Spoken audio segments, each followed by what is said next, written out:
சுவிசேஷ பிரசங்கம். அந்த சுவிசேஷம் வானத்தின் கீழ் இருக்கிற சகல சிருஷ்டிகளுக்கும் பிரசங்கிக்கப்பட்டு வருகிறது. அதற்கென்றே பவுலாகிய நான் ஊழியக்காரனானேன். இப்பொழுது நான் உங்கள் நிமித்தம் அனுபவிக்கிற பாடுகளில் சந்தோஷமடைந்து கிறிஸ்துவனுடைய உபத்திரவங்களில் குறைவானதை அவருடைய சரீரமாகிய சபைக்காக என் மாம்சத்திலே நிறைவேற்றுகிறேன். ஆதி காலங்களுக்கும் தலைமுறை தலைமுறைகளுக்கும் மறைவாயிருந்து இப்பொழுது அவருடைய பரிசுத்தவான்களுக்கு வெளியாக்கப்பட்ட ரகசியமாகிய தேவ வசனத்தை பூரணமாய் தெரியப்படுத்துகிறதற்கு உங்கள் பொருட்டு தேவனால் எனக்கு அளிக்கப்பட்ட உத்தியோகத்தின்படியே நான் அந்த சபைக்கு ஊழியக்காரனானேன்.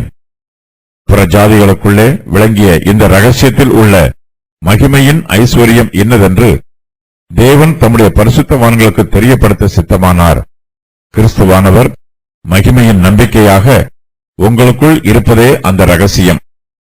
எந்த மனுஷனையும் கிறிஸ்து இயேசுவுக்குள் தேறினவனாக நிறுத்தும்படிக்கு அவரையே நாங்கள் அறிவித்து எந்த மனுஷனுக்கும் புத்தி சொல்லி எந்த மனுஷனுக்கும் எல்லா ஞானத்தோடும் உபதேசம் பண்ணுகிறோம். அதற்காக நான் எனக்குள்ளே வல்லமையாய் கிரியை நடப்பிக்கிற அவருடைய பலத்தின்படி போராடி பிரயாசப்படுகிறேன். இயேசு கிறிஸ்துவின் சுவிசேஷம் வானத்தின் கீழ் இருக்கிற சகல சிருஷ்டிகளுக்கும் பிரசங்கிக்கப்பட்டு வருகிறது. சுவிசேஷம் யாரையும் புறம்பே தள்ளுவதில்லை. நாமவே சுவிசேஷத்திற்கு செவி கொடுக்காமல் புறம்பே போனால்தான் நாம் சுவிசேஷத்திற்கு அந்நியராக இருப்போம். மற்றபடி சுவிசேஷம் எல்லோருக்குமே பொதுவானது.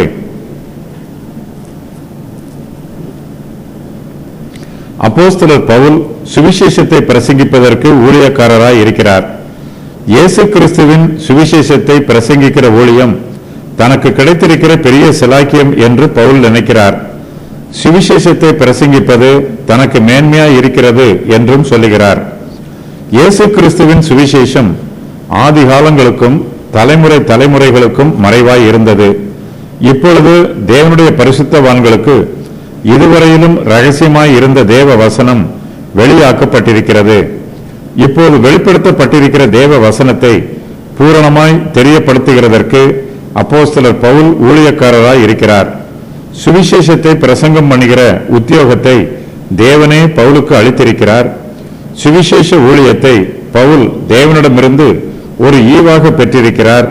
இந்த ஈவு பவுலுக்கு கிடைத்திருக்கிற சிலாக்கியம். சுவிசேஷத்தை பிரசங்கம் பண்ணுகிற ஊழியத்தை உங்கள் பொருட்டு தேவன் தனக்கு அளித்திருப்பதாக பவுல் அறிக்கை செய்கிறார். கர்த்தருடைய ஊழியக்காரர்கள் எல்லோரும் அவருடைய ஜனங்களுக்கு நன்மை செய்ய வேண்டும். தேவ வசனத்தை பூரணமாய் தெரியப்படுத்த வேண்டும். அவர்களுடைய இருதயத்தில் தேவ வசனம் முழுவதுமாக நிரம்பி இருக்க வேண்டும். அப்போஸ்தலர் பவுல் பாடுகளையும் உபத்திரவங்களையும் அனுபவித்து கிறிஸ்துவின் சுவிசேஷத்தை பிரசங்கம் செய்கிறார். அவர்களுக்கு சுவிசேஷத்தை பிரசங்கம் பண்ணியதன் நிமித்தம் பவுல் பாடுகளை அனுபவித்தார். இந்த பாடுகளில் பவுல் சந்தோஷம் அடைகிறார்.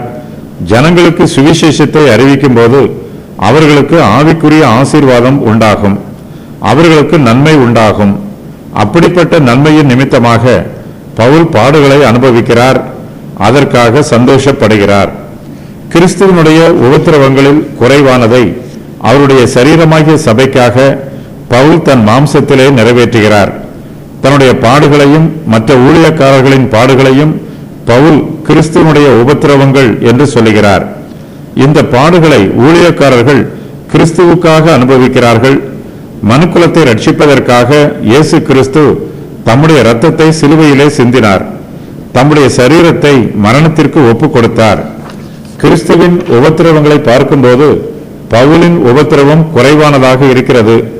இன்னும் அதிக உபத்திரவங்களை அனுபவிக்க பவுல் ஆயத்தமாய் இருக்கிறார். அப்போஸ்தலர் பவுல் எல்லா மனுஷருக்கும் கிறிஸ்துவின் சுவிசேஷத்தை பிரசங்கம் பண்ணுகிறார். எந்த மனுஷனையும் கிறிஸ்துவுக்குள் தேறினவனாக நிறுத்தும்படிக்கு கிறிஸ்துவின் சுவிசேஷத்தை பவுல் அறிவிக்கிறார். இதற்காக எந்த மனுஷனுக்கும் புத்தி சொல்லி எந்த மனுஷனுக்கும் எல்லா ஞானத்தோடும் உபதேசம் பண்ணுகிறார்.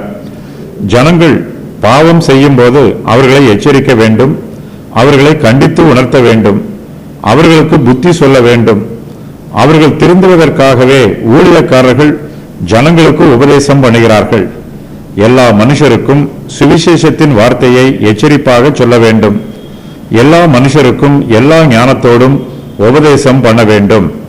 நாம் பிறருக்கு ஊழியம் செய்யும் போது ஊழியத்திற்கு சாதகமான காலத்தை தெரிந்தெடுத்து இயேசு கிறிஸ்துவின் ஊழியத்தை நிறைவேற்ற வேண்டும். ஒவ்வொரு ஊழியக்காரர்களிடத்திலும் வெவ்வேறு தாளந்துகள் இருக்கும். கர்த்தர் தங்களுக்கு கொடுத்திருக்கிற தாளந்துகளை தேவனுடைய நாம மகிமைக்காகவும் பரிசுத்தவான்களின் பிரயோஜனத்திற்காகவும் பயன்படுத்த வேண்டும். எல்லா மனுஷரையும் கிறிஸ்துவுக்குள் தேறினவனாக நிறுத்தும்படிக்கு அவர்களுக்கு ஊழியம் செய்ய வேண்டும். இயேசு கிறிஸ்துவை அவர்களுக்கு அறிவிக்க வேண்டும். அவர்களுக்கு புத்தி சொல்லி எல்லா ஞானத்தோடும் உபதேசம் பண்ண வேண்டும். தங்கள் மூலமாக சுவிசேஷத்தை கேட்கிற ஜனங்கள் கிறிஸ்து இயேசுவுக்குள் தேறினவர்களாக இருக்க வேண்டும் என்று ஊழியக்காரர்கள் விரும்ப வேண்டும். அப்போஸ்தலர் பவுலுக்குள் அப்படிப்பட்ட வாஞ்சை இருந்தது. அதற்காக பவுல் தனக்குள்ளே வல்லமையாய் கிரியை நடப்பிக்கிற இயேசு கிறிஸ்துவனுடைய பலத்தின்படி போராடி பிரயாசப்படுகிறார். பவுல் இயேசு கிறிஸ்துவுக்காக உண்மையாய் ஊழியம் செய்யும் போது கர்த்தர் பவுலுக்குள்ளே வல்லமையாய் கிரியை நடப்பிக்கிறார். கிறிஸ்துவானவர் விசுவாசிகளுக்குள் மகிமையின் நம்பிக்கையாக இருக்கிறார். இது ஒரு ரகசியம். இந்த ரகசியம் இதுவரையிலும் மறைவாய் இருந்தது. இந்த ரகசியத்தை தேவன் தம்முடைய பரிசுத்தவான்களுக்கு இப்போது தெரியப்படுத்த சித்தமுள்ளவராக இருக்கிறார்.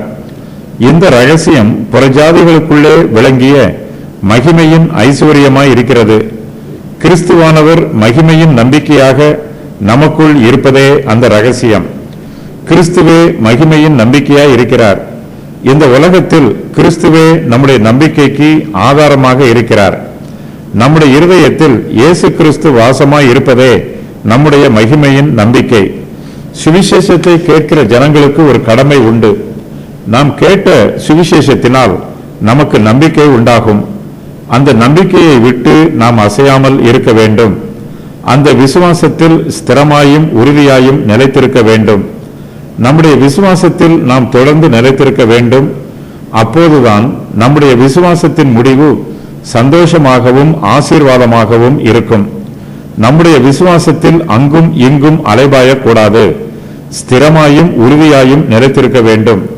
நம்முடைய பாவங்களை போக்குவதற்காக நம்முடைய இரட்சகராகிய இயேசு கிறிஸ்து கல்வாரி சிலுவையில் பல பாடுகளை அனுபவித்தார். அவர் அனுபவித்த பாடுகளில் நாம் பங்கு பெற முடியாது. ஆனாலும் அவருடைய சத்தியத்திற்காகவும் சபைக்காகவும் பாடுகள் அனுபவிக்க வேண்டிய சூழ்நிலைகள் நமக்கு வரும்போது நாம் அவற்றை ஏற்றுக்கொள்ள வேண்டும். சுவிசேஷத்தின் சிலாக்கியங்களில் யூதர்கள் பங்கு பெறுவதைப் போன்று புறஜாதியாரும் பங்கு பெறுவார்கள். சபையில் யூதருக்கு கிடைக்கும் ஆசீர்வாதம் புறஜாதியாருக்கும் கிடைக்கும். புறஜாதியாரும் கிறிஸ்துவில் பங்கு பெறுவார்கள்.